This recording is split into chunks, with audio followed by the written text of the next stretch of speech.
As a passenger, I'd like to see an end to them because, I mean, I fly to France and back quite a lot on BA, and if I see that comedy one more time... In fact, the last time You've got too many holidays. No, the last... No, I worked down there as well, and the last time I came back, there was a collective sigh in the cabin as this damn tape started to run. Like, oh, God, not that So they're switching off? They're not looking. Right, OK. But let's come to you, first of all. In what way do you think that they're actually potentially dangerous, as opposed to just not funny anymore? I think they're just entertainment, and it's not setting the tone for the flight.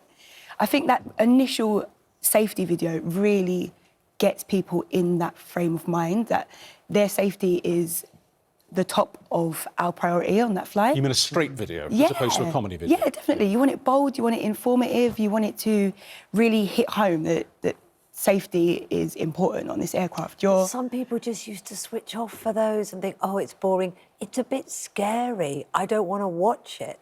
Whereas maybe the humour with these, they argue, will get people to enjoy it and without realising they're getting the message. Yeah, do you know, I completely understand that, but I just don't think it's going to hit home the message that your safety in an aircraft, you're 40,000 feet in the air, it should literally be at the back of your mind, even if it is a little bit scary and a little bit unnerving. You used to be cabin crew, presumably you used to do the demos manually, as well as having... You see, I think the whole concept of the video, whether it's a straight video or a comedy video, is wrong, because we're free not to look at it. Nobody gets insulted if we don't look at the video. Whereas when guys like you stood at the top of the cabin, or in our section of the cabin, and physically began to tell us what to do and to show us where the emergency exit were, it was rude not to pay attention. It was rude not to look at you. You'd give them the eye. Give them the eye. Yeah, absolutely. So we would look, because it was rude, because you were doing your job and it was rude to look away. But anybody can look away from a video and check their last messages before they go to safety flight. So I think it's the whole concept of videos that's wrong. Why do you think that comedy is better than all three? I think if you look back from when you're at school and you think about the teachers that entertained you the most and the things that you remembered the most, it's the ones that made you laugh. It's the ones that entertained you, because it locks into you. You lock into it much quicker.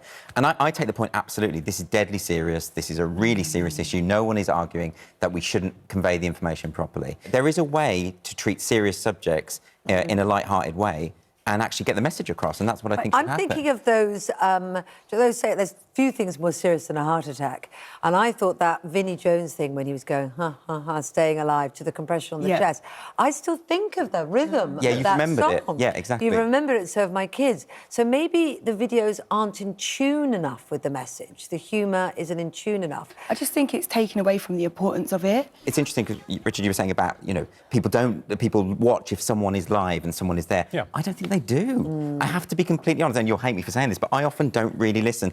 And I know I'm not being rude, it's just that I think I know it already. I think I've heard it a million times. And I think well, people maybe you do, feel... and maybe you have. Well, probably not, actually, because different flights have different regulations, which is one of the points that was made in the comedy BA video at the start that Michael Caine makes, that actually you should listen, because this might not be the flight that you always get, and it might be different. Well, the proof of the pudding is what happens when planes do run into trouble and they do make a forced landing, or there are problems on landing, or even on takeoff. And one of the big instructions is, if you have to abandon the aircraft or go down the chute or whatever, do not take your hand luggage. You will block the aisles, you will endanger people behind you. What happens in every news video that I've seen, people take their hand luggage. However they're told not to do it, they're not taking it seriously. I don't want people to fly and feel like, oh, they need to be, you know, don't be naughty. But I think it needs to be taken a lot more seriously. And I think starting the flight by entertaining people, you've already set the tone for them not to take themselves seriously. By the same token, though, you want them to be relaxed.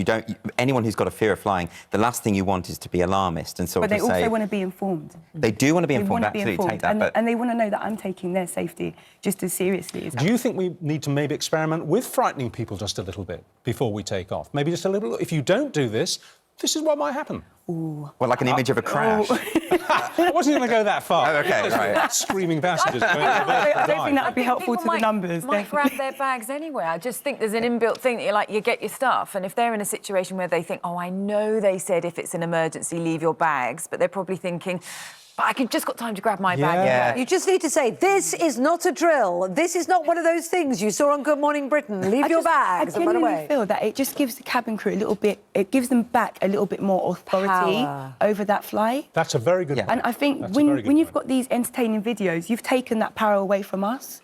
Okay, and so a then really when you good have point. to deal with Yeah. perhaps Like you- in-flight issues like drinking too much, your authority's gone. Like you heard how panicked she was doing that drill, you know, Yeah. getting those people out the door. Your adrenaline is literally on 100. You know, there's nothing funny about evacuating an aircraft. there isn't, It's but- terrifying. I want to quickly give some statements from Virgin Atlantic Yeah. and British Airways. They said that their videos were created in line with civil aviation regulations. Both also believe that having recognisable faces or storylines helps to engage the customer. There's perhaps also maybe a bit of trust there because they know the people giving the message and allows them to deliver key safety information for the flights. I totally get that you're powerful. I think you should give us a brief safety demonstration now. Look down the camera. Camera 1. There you go. Tell us what to do. Please. Oh, come on! Too many Please leave all your bags on the aircraft before exiting in an emergency evacuation. There you go. That's fine, very good. I've got to say, reference. I wouldn't cross you. I wouldn't cross you. Thank you both very much indeed. Thanks for a lot. coming in. Cheers.